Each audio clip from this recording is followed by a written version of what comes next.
Hello friends, मेरा नाम है गौरव और जरा इन इवेंट्स पर नजर डालो। आज से 4 से 4.5 बिलियन साल पहले एक थिया नाम का प्लैनेट हमारे अर्थ से आ टकराता है और फिर उस टकराव से हमारे अर्थ का एक्सेस 23.5 डिग्रीज तक टिल्ट हो जाता है। टकराव से निकले डिब्रीज एक परफेक्ट साइज के चांद को जन्म देते हैं और फाइनली ये चांद हमारे सीजन्स और टाइड्स को इन्फ्लुएंस करता है। जब इतने सारे इवेंट्स ने अपने आप को लक के आधार पर परफेक्टली अलाइन किया और हमारे पृथ्वी को रहने लायक बनाया है, तो क्या होता अगर इन अनगिनत कड़ियों में से एक मुख्य कड़ी यानी कि चांद बना ही नहीं होता? तो क्या तब भी हमारा अर्थ ऐसे ही हैबिटेबल होता? क्योंकि इस इमेज को तो लोगों ने बहुत वायरल किया सोशल मीडिया पर, लेकिन वो ये भूल गए कि अगर ऐसा हुआ तो वो ये नजारा देखने के लिए जिंदा ही नहीं बचेंगे। पर आखिर क्यों?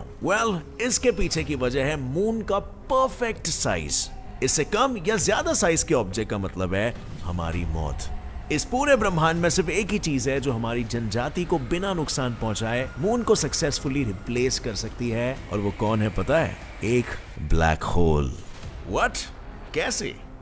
इस सब कब, कहां, कैसे को क्यों ना आगे ही डिस्कस किया जाए हमारे आज के इस वीडियो में, जिसका टाइटल है what if we replace the moon with these planets और स्टार्स।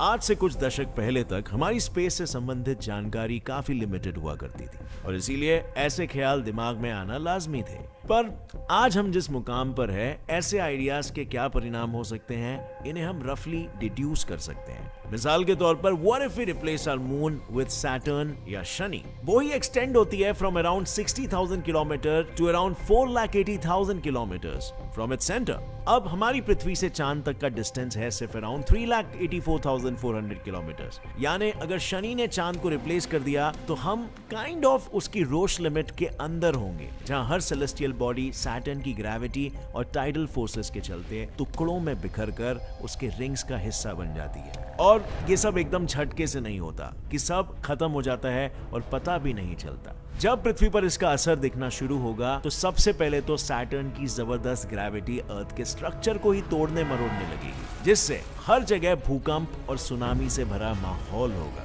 और जमीन से लावा उभरकर सतह पर आने लगेगी। यानी सिंपल शब्दों में कहूं तो पृथ्वी पर शनि की 7.5 शुरू हो जाएगी और इसीलिए मैं कहता हूं हमें उस गली जाना ही नहीं चाहिए। Let's replace our moon with a comparatively smaller planet like Venus instead. क्योंकि देखो, हमारा मून पृथ्वी पर जिंदगी को कई मायनों में प्रभावित करता है। जैसे कि जब थिया के टकराने से चांद बना था, तब हमारे अर्थ का रोटेशनल एक्सिस भी अराउंड 23.5 डिग्रीज तक झुक गया था, जिसे फिर हमारे चांद ने ही स्टेबल रखा है। अब इतना तो आपने स्कूल में भी सीखा ही होगा कि पृथ्वी का टिल्टेड पोजीशन जो है वही पृथ्वी पर सोलस्टिसेस, इक्विनॉक्सेस और सीजन्स को इन्फ्लुएंस करता है और लाइफ को फलने फूलने में मदद करता है। ऊपर से मून की ग्रेविटी की वजह से हमारे अर्थ पर ओशन वेव्स और टाइड्स भी जनरेट होते हैं, जो हमारे जल जीवन और उस पर निर्भर सभी इकोसिस्टम्स को समृद्ध बनाते हैं। और इसीलिए चलिए देखते हैं कि क्या होगा वीनस को मून की जगह पर प्लेस करने से।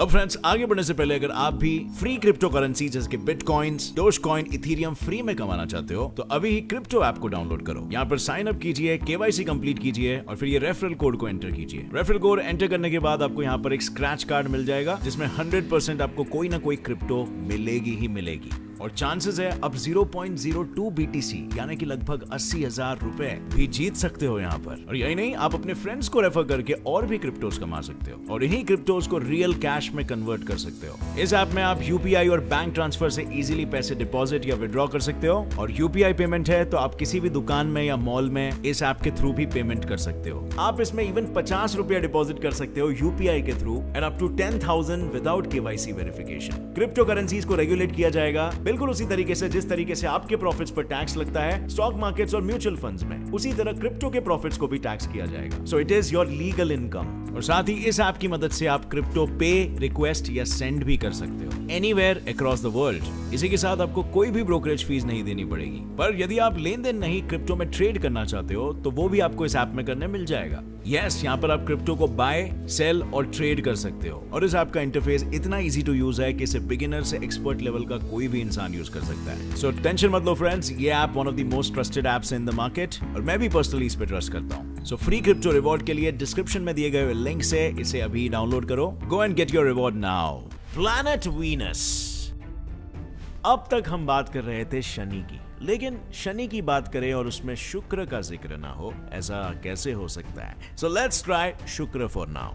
मॉर्निंग स्टार के नाम से जाने जाने वाला शुक्र यानी वीनस, मैस और साइज इन दोनों ही मामलों में ऑलमोस्ट पृथ्वी जितना ही है, यानी 6052 किलोमीटर रेडियस और 4.867 into 10⁻24 किलोग्राम्स मैस वाला ये वीनस जब हमारे 6371 किलोमीटर रेडियस और 5.972 into 10⁻24 किलोग्राम भारी पृथ्वी के अराउंड घूमेगा, तो वह इवेंचुअली उसके अराउंड घूमने के बजाय उसके साथ घूमने लगेगा in the form of binary planet system.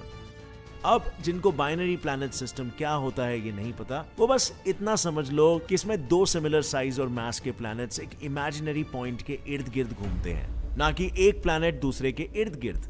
अब इससे वैसे तो हमारे अर्थ पर पनपती जिंदगियों को इतना नुकसान नहीं होना चाहिए, पर वीनस ऑलमोस्ट एटमॉस्फेयर में मौजूद कई टन ग्रीन हाउस गैसेस की वजह से हमारे सोलर सिस्टम का सबसे गर्म और चमकीला प्लैनेट है, जिससे टेक्निकली हमारे प्लैनेट पर रात भी दिन जैसे ही ब्राइट नजर आएगी, मतलब नींद का सत्यानाश। साथ ही कुछ साइंटिस्ट द्वारा किए गए बाइनरी प्लैनेट्स के सिमुलेशन से यह भी सामने आया कि ऐसे बाइनरी सिस्टम्स कुछ सालों बाद आपस में ही टकराकर नष्ट हो जाते हैं एक, और उन पर मौजूद जनजाति के टुकड़े अनेक, यानी यहाँ भी इवेंचुअली हमारे नसीब में एक्सटिंक्शन ही लिखा हुआ है। कितना इंटरेस्टिंग लगता है राइट, सोचना कि यार मून के जगह पे ये होता तो कैसा दिखता, हमें सुंदर नजारे दिखाई देते पृथ्वी से, बट अभी आपको इसकी गहराई समझ में आ रही होगी। Anyway, let's switch on to an even smaller planet, या यूं कहूं तो एक ड्वार्फ प्लैनेट प्लूटो। प्लूटो हमारे सोलर सिस्टम का वो प्लैनेट है जिसे कई बार प्लैनेट की नौकरी से निकाला गया है और फाइनली कई सिफारिशों के बाद एक चपड़ासी की पोस्ट दे दी गई है, as a dwarf planet appoint कर दिया। अब पृथ्वी के मून की पोस्ट के लिए इसे प्रमोट करना वैसे तो उसके लिए बहुत खुशी की बात होगी, क्योंकि ये दिखने में कुछ मून जैसा ही है। प्लूटो भले ही अपने 2390 किलोमीटर के डायमीटर के साथ साइज में मून का 70% है, बट मास के मामले में वो मून के मास का सिर्फ 18% मास होल्ड करता है, जो कि बहुत ही कम है। यानी अगर वो अर्थ से एकदम चांद जैसा ही दिखे भी, तब भी वो चांद जैसे हमें संभाल नहीं सकता, क्योंकि कम मास का मतलब है वीक ग्रेविटी, और वीक ग्रेविटी का मतलब है अर्थ पर no tides and no ocean currents. ऊपर से ये मून का मास ही है जिसकी वजह से हमारे अर्थ का एक्सिस 22.1 से लेकर 24.5 डिग्रीज के बीच वॉबल होता है, लेकिन उससे ज्यादा नहीं। तो अगर चांद को इतने कम मास वाले सेलेस्टियल ऑब्जेक्ट ने रिप्लेस किया, तो अर्थ का एक्सिस पूरी तरह से हॉरिजॉन्टली गिर भी सकता है, जिससे हमारे पृथ्वी का कोई एक पोल सूरज की तरफ पॉइंटेड रहेगा और दूसरा उसके विपरीत।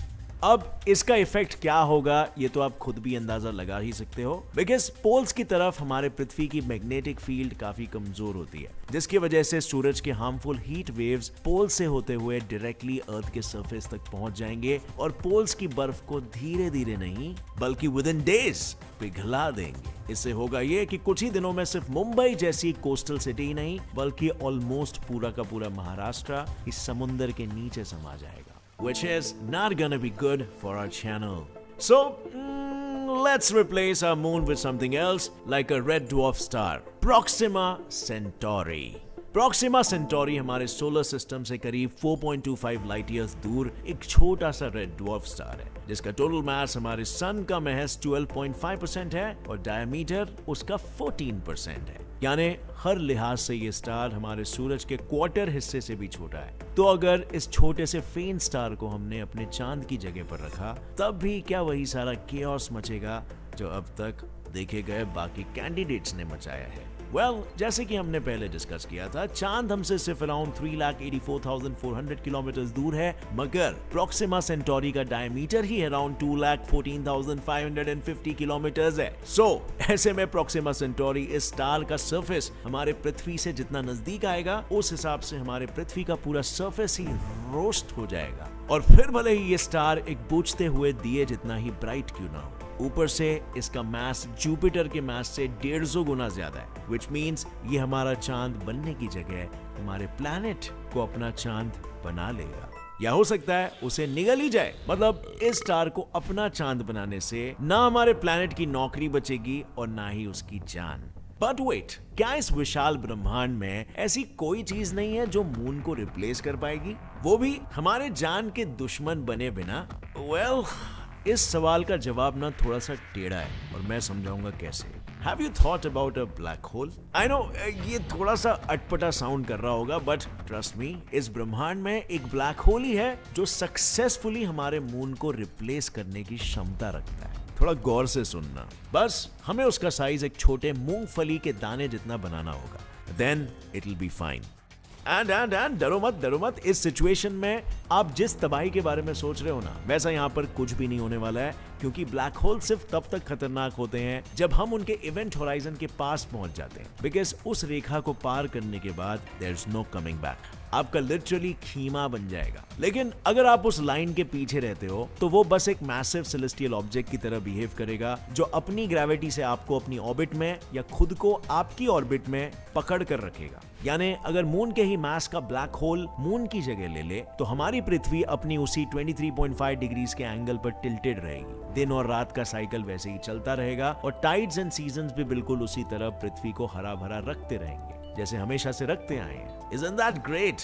मतलब इतने सारे पॉसिबल कैंडिडेट्स की लिस्ट टटोलने के बाद फाइनली जो सबसे बेस्ट कैंडिडेट निकला वो साला बदनाम कैरेक्टर जिसके नाम से भी लोग कांपते हैं। पर इस मूंगफली के साइज के ब्लैक होल की हमारे ब्रह्मांड में होने की पॉसिबिलिटी कितनी है? क्या इतना छोटा ब्लैक होल एग्जिस्ट भी करता है? एंड क्या हो अगर चांद हमारे सीजन्स, टाइड्स और वॉबल को कंट्रोल करने के अलावा और भी कई चीजों में मदद करता हो जो अभी तक हम नहीं जानते, मगर चांद को ब्लैक होल से रिप्लेस करने पर उभर कर सामने आएगा? वेल, कुछ ऐसे ही सवाल जो ये दिखाते हैं कि how unique and special our moon is, and as a result how unique and special we are, and how there is almost nothing that can perfectly replace it. और शायद इसी परफेक्शन, एलिगेंस और हार्मनी को Einstein जैसे scientist भगवान मानते थे, जिसे बाय द वे कहा जाता है Spinoza's God, named after Dutch physicist Baruch Spinoza. अगर इस वीडियो से आपको कुछ भी नया सीखने मिला तो एक लाइक जरूर ठोकना। Get set fly science channel को अभी सब्सक्राइब कर लो और बेल नोटिफिकेशन दबा देना ताकि आगे आने वाली हमारी कोई भी वीडियो की अपडेट आप मिस ना कर सको। With that said friends, as always stay curious, keep learning and keep growing. जय हिंद।